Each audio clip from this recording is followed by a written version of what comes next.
If I was talking to a Joe citizen, Yeah, yeah.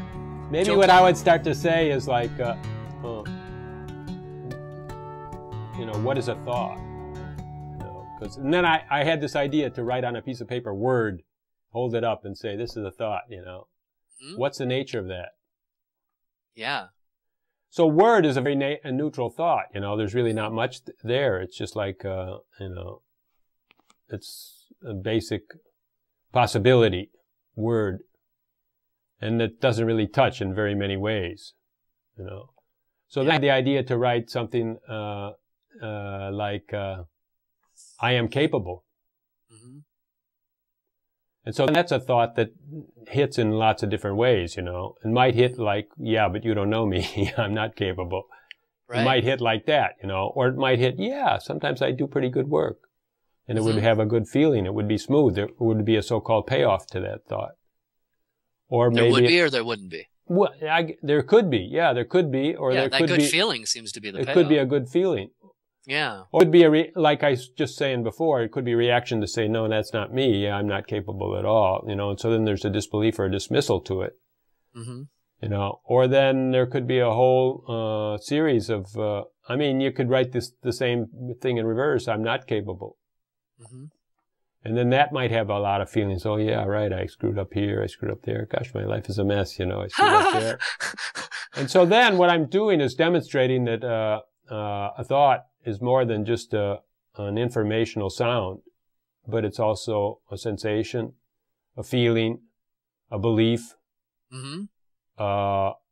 you know, an emotion.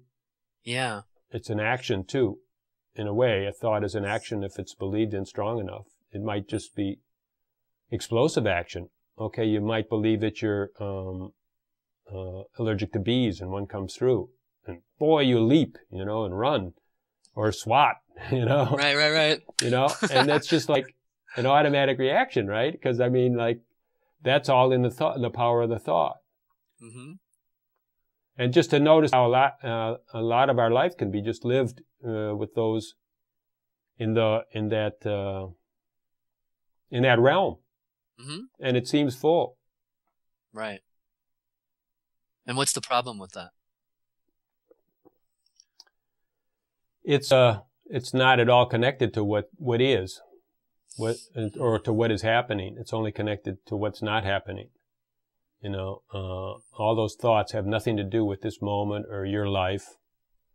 They seem so full, and they seem like a reasonable life, and they seem like a full life maybe, but they have nothing to do with like who you are and what you could be, Mm-hmm. what you could manifest. There's absolutely nothing you can do in those thoughts. You know, you can't make anything over again, do anything, create anything, destroy anything. They're mute. They're totally stillborn. And yet we can live what we think is a really full life and never leave that realm of thought. One thought tends to beget another thought, so then they come in a chain and come fast and furious, and we never have to go outside of that realm. But something about it is fruitless and powerless and inadequate. And you know, I don't know. Would John Q. Public stop a second and be curious, or would he just say, "Oh, screw off"? To stop and go, hey, you know, it's all just a thought. That might actually absolutely do it. But wait a second. I didn't say it's all a thought. You know. Okay, first of all, now let's just go through it. Because first of all, I said that thoughts are incredibly rich. They're not just like a black word on a white page. Yeah. And that they look like life. And they feel like life. Yeah. And feelings, even feelings of love, come from thoughts. You know, like that time that I met that first girl and this, that, and the other. Totally. Right. And then just to notice that, okay, then this is kind of a stage. Then we're just noticing that, well, nothing can be done there, actually.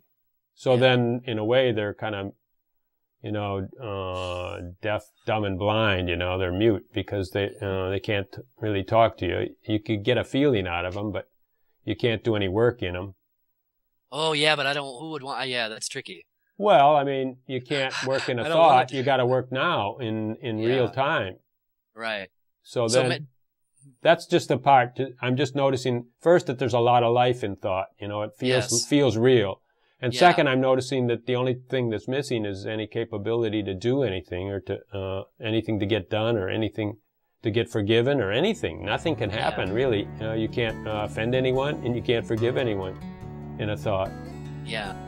And I'm just going that far to see what the reaction is, if they can kind of imbibe that or somehow internalize that or somehow if that strikes a chord.